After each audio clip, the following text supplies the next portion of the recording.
¿Eso o qué?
Bien. Buenas tardes, chicos, chicas. Vamos entonces a continuar hoy día nuestra materia de farmacología. Ya, pero antes, en cuanto a los videos de la clase anterior, solamente he subido uno porque el otro no había grabado. Ya, cuando tuvimos un problema, volví a reconectar, si se acuerdan, me había olvidado darle clic para grabar. Así que no tenemos video de la segunda parte de la clase del viernes. ¿Ya? Sin embargo, voy a buscar videos antiguos. Voy a hacer una edición sobre lo que vimos el viernes y se los voy a subir. ¿Ya? Eso sí, lo voy a hacer recién mañana, después del mediodía. Así que, bueno, solamente por eso.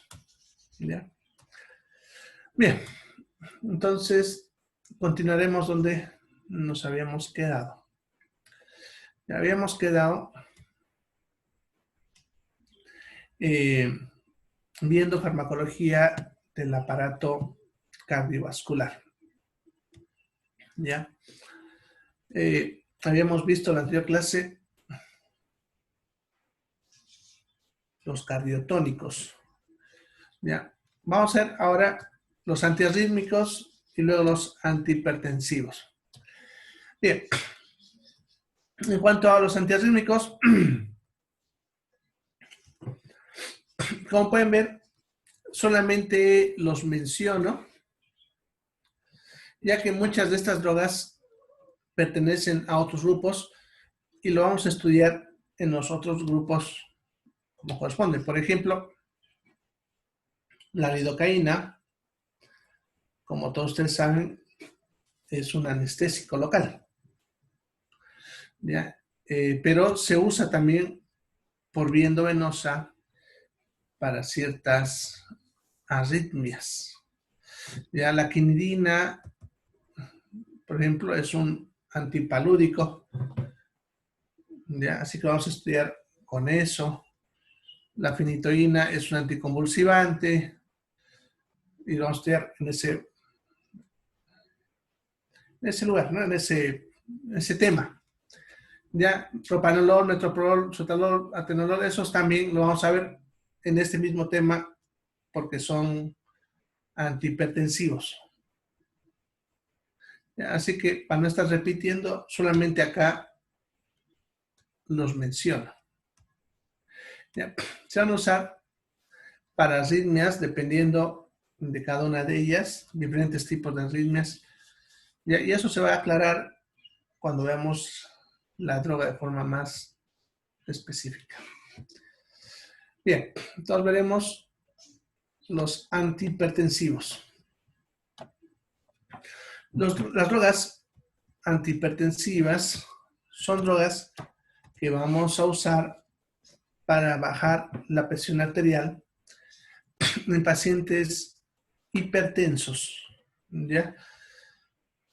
Son varios tipos, varios grupos, vamos a ver, y vamos a ir viendo grupo por grupo. Y empezaremos con el grupo de los diuréticos.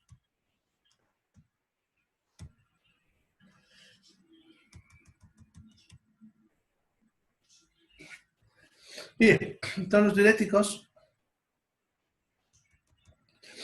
son drogas que se usan para hacer que el paciente orine más de lo normal. ¿Ya? Eso haría que a nivel de la sangre se pierda agua, y al perder agua de la sangre disminuiríamos el volumen sanguíneo,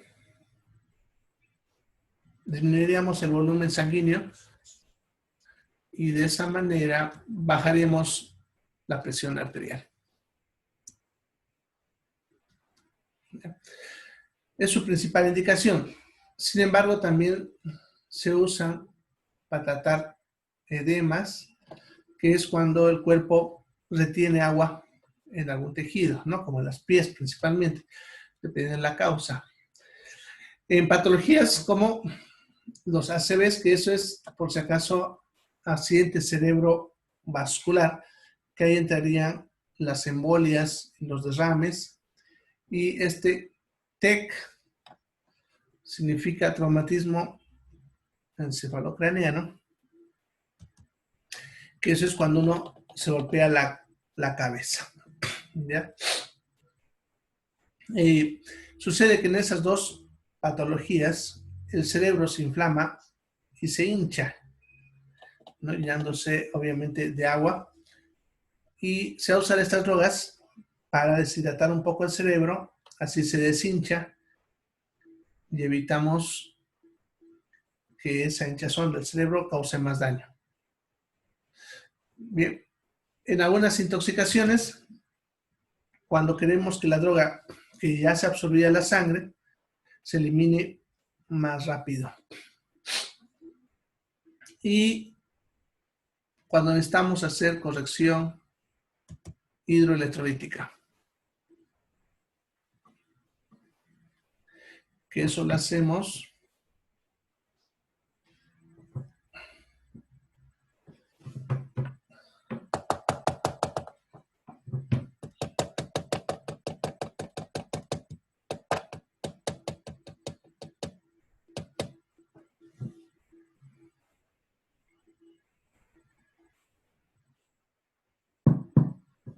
bien.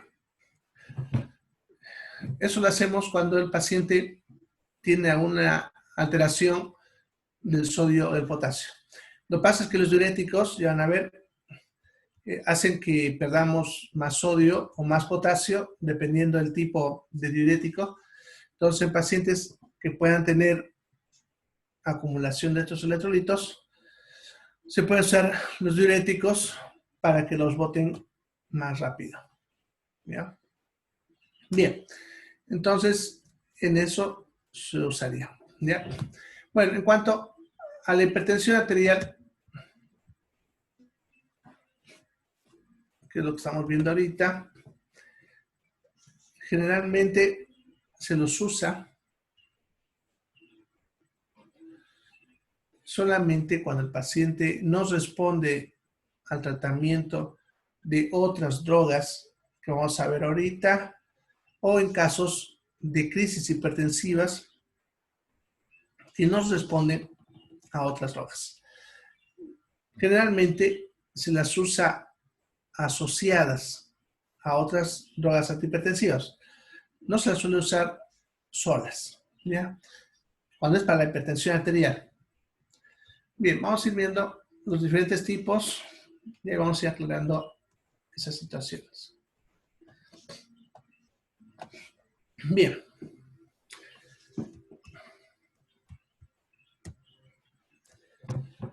Entonces, los diuréticos, como decía hace rato, pueden hacer que perdamos más potasio, pero algunos hacen lo contrario, retienen el potasio. Entonces los podemos agrupar en dos grupos, dependiendo si nos hacen perder potasio o si nos hacen acumular potasio. ¿Ya? Entonces vamos a dividir en ahorradores de potasio y no ahorradores de potasio. ¿Ya? Entonces, lo que está aquí en la imagen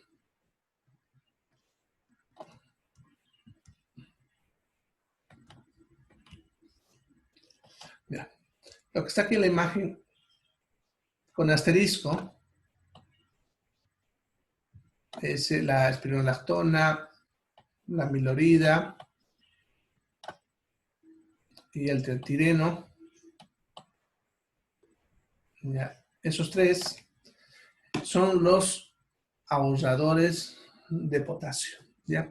Entonces, esos tres harían que el cuerpo retenga el potasio, lo cual es útil en pacientes que tienen la tendencia a perder potasio por algún motivo. ¿Ya? Y no se debería usar, por lo tanto, en pacientes que tienen el potasio elevado. ¿Ya? Todos los demás harían que perdamos potasio, lo cual sería útil en pacientes que tienen el potasio elevado, ¿no? Y obviamente estaría contraindicado en pacientes que tienen la tendencia a tener su potasio bajo. Bien, lo que es la furosemida es el que más usamos en las emergencias hipertensivas. En pacientes que le hemos dado ya otras drogas y no responden, entonces le podemos colocar furosemida intramuscular o endovenosa. ¿Ya? La hidroclorotiazida es el que más se usa por vía oral asociado a otras drogas. Generalmente sabemos eso por el nombre comercial. Le aumentan una D al final del nombre.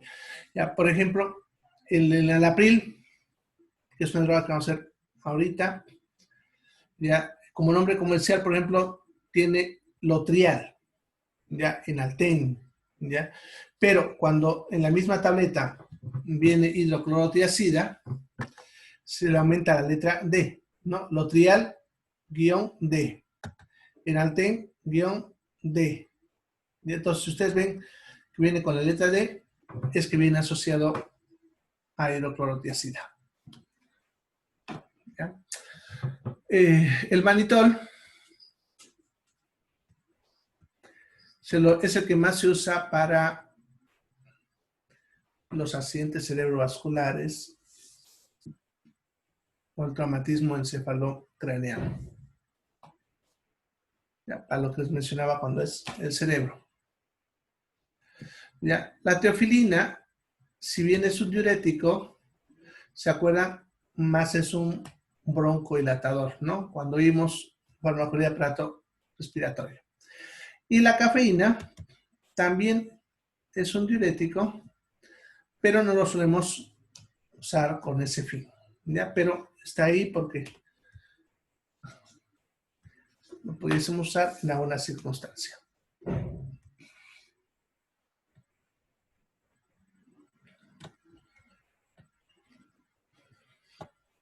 Bien, ¿en qué casos no usaríamos los diuréticos? Los pacientes con hiperglicemia, como los pacientes diabéticos, que los diabéticos su glucosa se eleva, y a eso le llamamos hiperglicemia. En este tipo de pacientes no vamos a usar porque de por sí ya su sangre está más espesa porque tiene más glucosa y se ha deshidratado porque el paciente diabético orina bastante, entonces tiene ya de por sí un grado de deshidratación.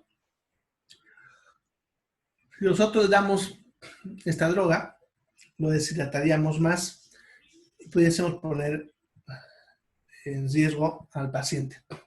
Entonces, primero habría que compensar su glucosa, es decir, no usar el diurético.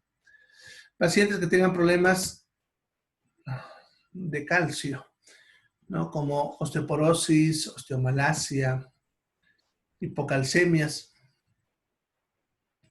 porque al orinar más perdíamos también más calcio. La gota, que es cuando tenemos elevación del ácido úrico, sucede que si se va deshidratando, se va a concentrar más el ácido úrico y eso favorecería que se precipite y produzca cristales, que eso es lo que genera la gota, que es cuando duelen articulaciones por la elevación del ácido úrico. En pacientes con hipotensión no podemos usar porque obviamente le va a bajar más la presión. Lo mismo con deshidratación, porque obviamente le va a hacer que se deshidrate más. Bueno, y en cuanto a las alteraciones del potasio, según la droga, en base a lo que les decía anteriormente, ya los que están aquí con asterisco, ya a ver, vamos a ponerlo. Aquí les puse uno, otro y otro. Estos que están con asterisco no se pueden usar cuando el potasio sanguíneo esté elevado, ¿ya? Y todos los otros que no están con asterisco no se pueden usar en pacientes con el potasio bajo.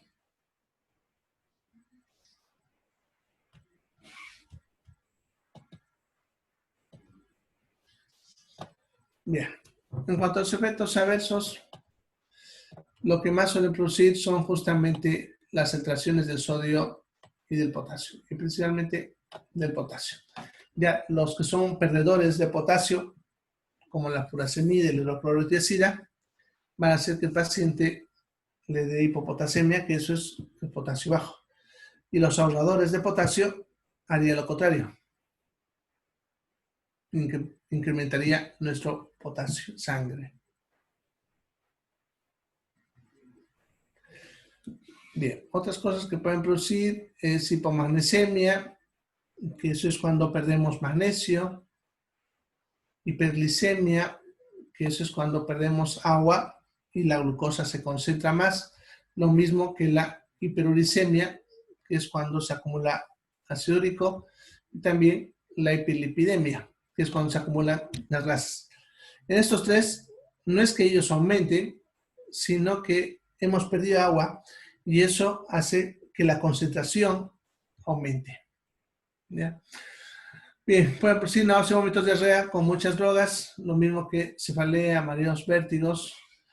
Algunos, como la furosemida, pueden producir daño a nivel auditivo. Eso significa que disminuiría su capacidad auditiva. Pudiesen producir daño a nivel renal, porque lo forzarían prácticamente a trabajar. Algunos pueden producir hemorragias digestivas. Bueno, y algunos pueden producir cálculos renales, ¿no? Porque en la orina lo va a forzar a que perdamos calcio. ¿Ya? Y eso generaría ese problema. Bueno, entonces, eso en cuanto a efectos adversos.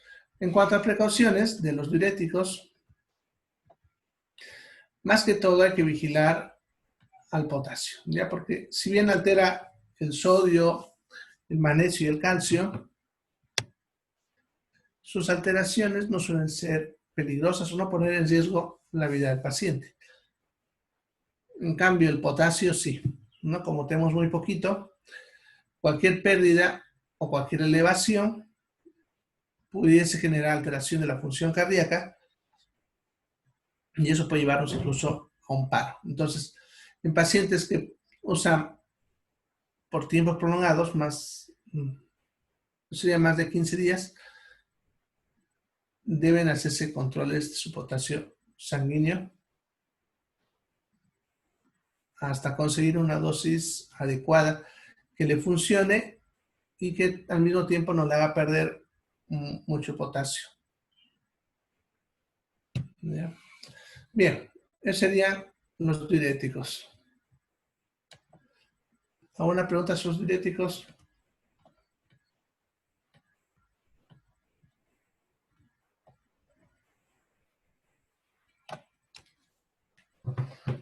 Bueno, entonces, como han visto, el internet está un poco lento, se está entrecortando un poco. Ya, no sé si es la zona o el horario, porque solamente en su horario tengo bastantes problemas con el internet. Bueno, a ver. Entonces veremos ahora las drogas llamadas inhibidores de la enzima convertidora de angiotensina, que se suele usar bastante las siglas de estas drogas, que serían los YECAS. Entonces, ahora se escucha YECAS, ya saben que nos estamos refiriendo a este grupo de acá. Bien. Estas drogas actúan inhibiendo a la enzima que convierte la angiotensina 1 en angiotensina 2 y que se encuentra en el pulmón.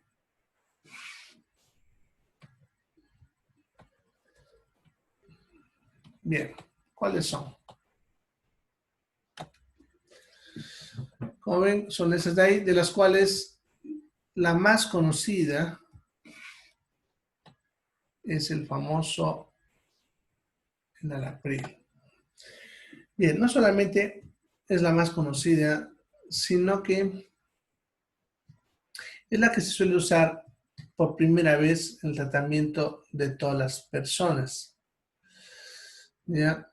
Cuando un paciente es diagnosticado por primera vez con hipertensión arterial, ya se le empieza con el enalapril, que es uno de los antihipertensivos más usados. Viene con el nombre de Lotrial Enalap.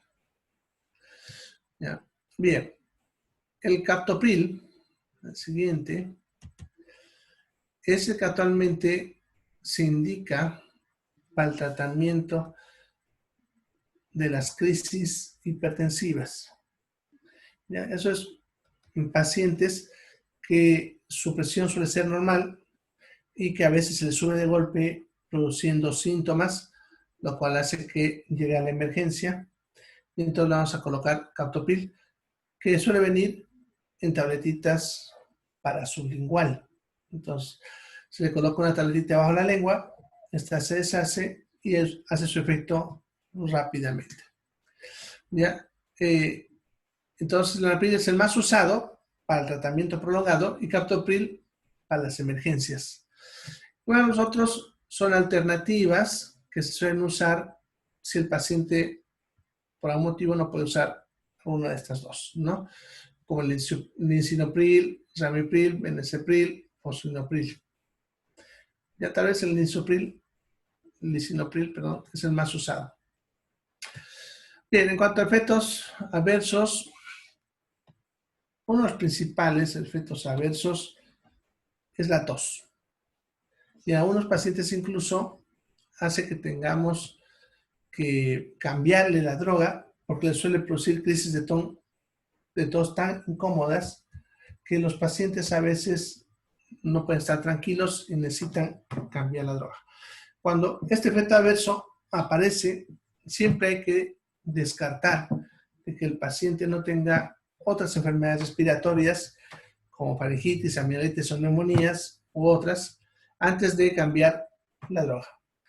Cuando no hay que explique la tos, hay que sospechar que es la droga y en ese caso se procederá a cambiar por otro antihipertensivo de otras familias que vamos a ir viendo. Bien. Otros efectos están viendo cansancio, debilidad, mareo, cefalea, En cuanto al gusto, suelen referir que les hace sentir pérdida del gusto y algunos incluso dicen que sienten sabores metálicos. Bueno, como ven, las drogas no tienen contraindicaciones y sus efectos adversos, como están viendo, ninguno pone en riesgo la vida del paciente. Por ese motivo, lo que les mencionaba, que principalmente en el Enalapril son los que más usamos en pacientes que han sido diagnosticados por primera vez. Y solamente si no responde a esas drogas, le cambiamos alguna de las otras que hemos visto. O que vamos a ver, perdón. Bien. Bien. Ese sería entonces los YECAS.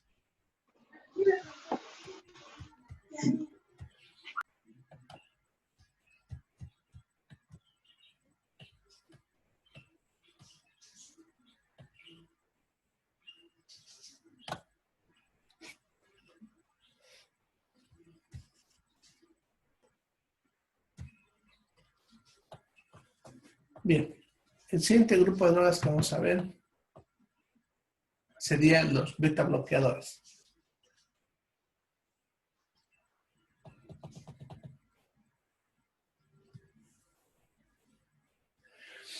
Estas drogas actúan sobre unos receptores que se encuentran en el aparato cardiovascular que se llaman receptores beta.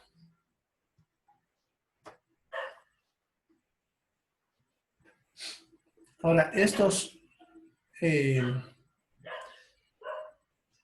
receptores beta hacen diferentes cosas dependiendo del órgano donde esté el receptor.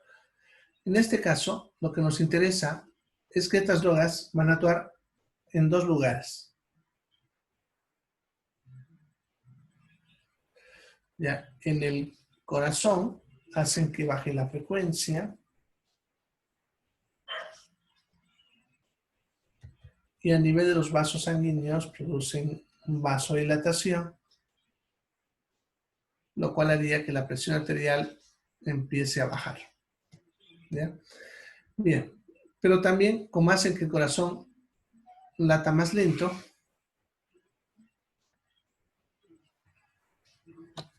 se usará en las taquicardias.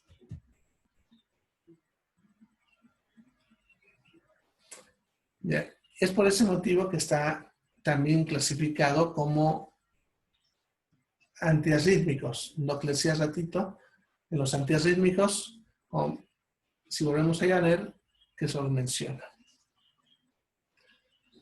Ahora, en cuanto a la ansiedad, no es el tratamiento en sí, porque la ansiedad es un trastorno psicológico, pero lo que pasa es que en la ansiedad tenemos manifestaciones físicas con taquicardia.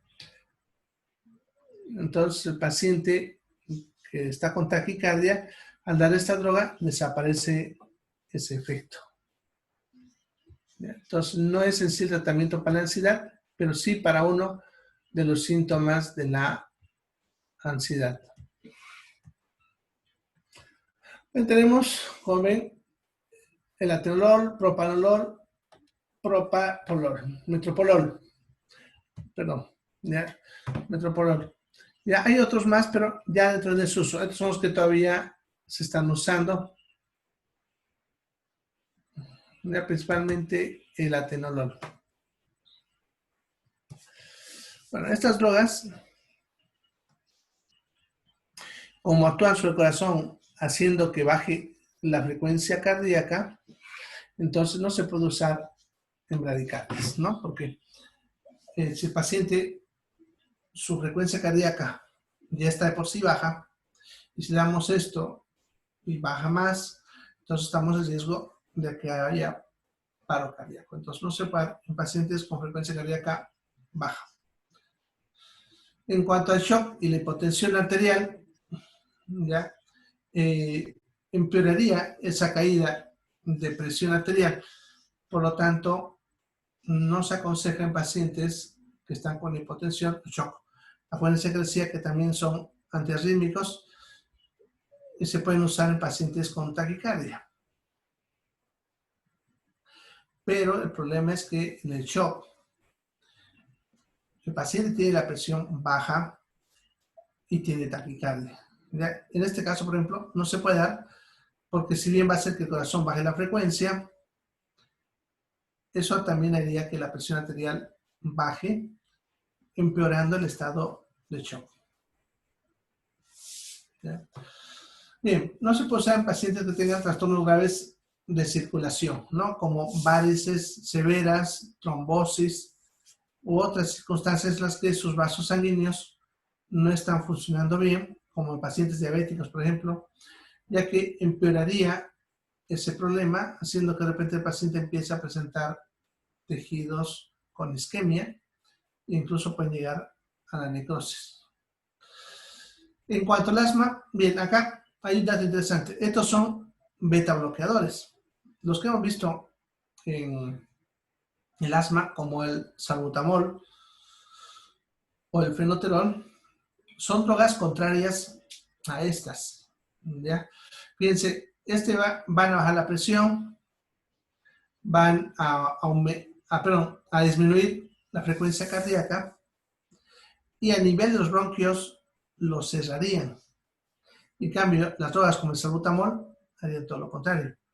Abrirían los bronquios, pero harían que el corazón lata más rápido y por lo tanto la presión arterial también suba. Ya, por lo tanto, no se van a usar en asma porque contrarrestarían el efecto de los broncodilatadores, empeorando el cuadro de asma.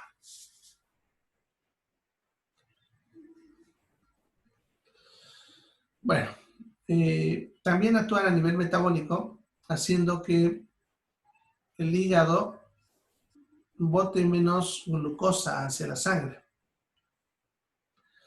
Por lo tanto, cuando se usan estas drogas, hay la tendencia a la hipoglicemia, a que la glucosa baje.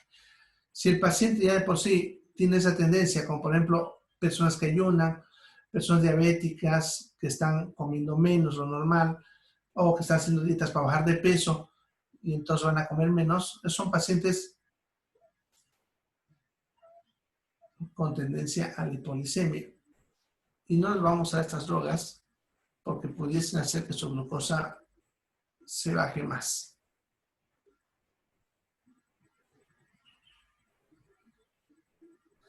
Bien, entonces en estos casos son sus contraindicaciones, ¿no? Los efectos adversos, lo que habíamos hablado anteriormente, producen bradicardia,